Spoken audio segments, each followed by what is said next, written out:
முன்னாள் அமைச்சர் செந்தில் பாலாஜியின் ஜாமீன் மனு மீது ஏப்ரல் 1 உச்சநீதிமன்றம் விசாரணை தொடங்குகிறது. அண்மை செய்தியாக பார்க்கிறோம். கூடுதல் விவரங்களோடு செய்தியாளர் சுசித்ரா இணைகிறார். சுசித்ரா, விவரங்கள்.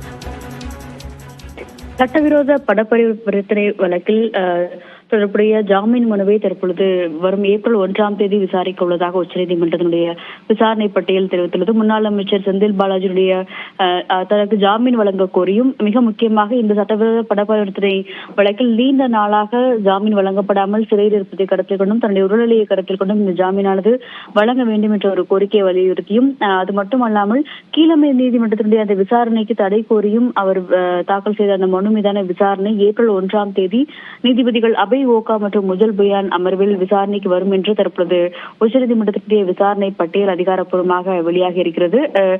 கடந்த 2 வாரங்களுக்கு முன்னர் செந்தில் பாலாஜி தரப்பில் இந்த ஒரு மேல்முறையீட்டு மனு என்பது உச்சநீதிமன்றத்தில் தாக்கல் செய்யப்பட்டது குறிப்பிடத்தக்கது. இந்த மனுதான் வரும் ஏப்ரல் 1 அதாவது ஹோலி விடுமுறைக்கு பிறகு உச்சநீதிமன்றத்தில் விசாரணைக்கு வரும் என்ற ஒரு அறிவிப்பான தற்பொழுது வெளியாகி இருக்கிறது. நன்றி சுசித்ரா, விரிவான விவரங்களுக்கு.